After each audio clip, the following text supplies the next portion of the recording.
नमस्कार. वणी विधानसभा क्षेत्रामध्ये कोळशाच्या खाणी, सिमेंटचा प्रकल्प, चुना आणि शेतकरी बहुल आणि ब्रिटिशकालीन जिल्ह्याचं पूर्व ठिकाण, पर्यावरणाने नटलेलं खनिज संपत्ती आणि कृषी या मतदारसंघाकडे महाराष्ट्रातील अनेक नेत्यांनी आपली छान व्यवस्था होण्यासाठी या विधानसभेत जेवढे आमदार निवडून आले 1952 पासून प्रत्येकाशी सौजन्यपूर्वक राहून कोणालाही मंत्रिपद दिलं नाही. या मतदारसंघामध्ये सर्वात जास्त दारूचे दुकानं सुरू केले आणि भारतातील अनेक राज्यातील इथे व्यवसाय करणारे आणि नोकरी करण्यासाठी, रोजगारासाठी या मतदारसंघात लोक येतात आणि या भागातील जमीनदाराचे मुलं आपल्या जमिनी वडिलांकडून विकून काही माईन्सला लागतात आणि काही जमिनी विकून मोठ्या मोठ्या गाड्या घेऊन सन्नाट फिरतात आणि 18, 20, 22 वर्षाचे मुलं दारू पिऊन बापाच्याच खांद्यावर मरण्याचं प्रमाण सुरू झालेलं आहे. परवाला बोर्डा येथे एक मुलगा 33 वर्षाचा विवाहित त्यांनी विहिरीत उडी टाकून आत्महत्या केली.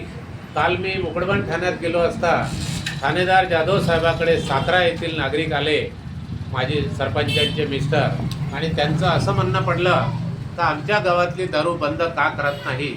मागच्या वेळेला या लोकांनी दारू त्यांची सांडवसुंडव केली, अशा पद्धतीने काम झालं आणि त्यांचा आग्रह पोलीस स्टेशनवर आहे. परंतु महाराष्ट्रामध्ये एक्साईज इन्स्पेक्टरचं असं एक डिपार्टमेंट ठेवलं आहे, पण त्यांच्यासोबत 2च कर्मचारी असतात आणि त्यांच्याकडे मॅनपॉवर नसतात. त्यामुळे 2 नंबरचे धंदा करणारे पोलीसवाल्याशी आपलं ॲडजस्टमेंट करून आपला धंदा चालवतो आणि एक्साईजवाल्याचा त्यांच्यावर धाक नाही.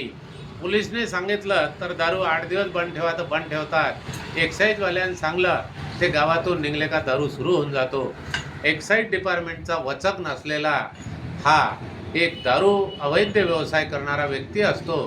परंतु दारूच्या धंद्यामुळे जे लायसनधारकामुळे सरकार चालतो, त्यामुळे ही दारू एक फार वाईट आहे आणि महिला विधवा होण्याचं आणि कुटुंब उद्ध्वस्त करण्याचं हे षडयंत्र आहेत.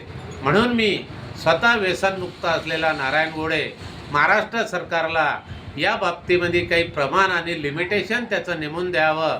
एवढीच दारू पेली पाहिजे, त्याच्या पुढे पेली नाही पाहिजे, तरच जीवितहानी वाचू शकतो आणि हे घटस्फोटाचं आणि महिलावर अन्याय होण्याचं प्रमाण थांबवू शकतो आणि आईवडिलाला न्याय देण्यासाठी ही भूमिका चांगली राहील. तरी महाराष्ट्र सरकारने याची काळजी घ्यावी. जय महाराष्ट्र. आपला नारायण गोडे इथेच थांबतो.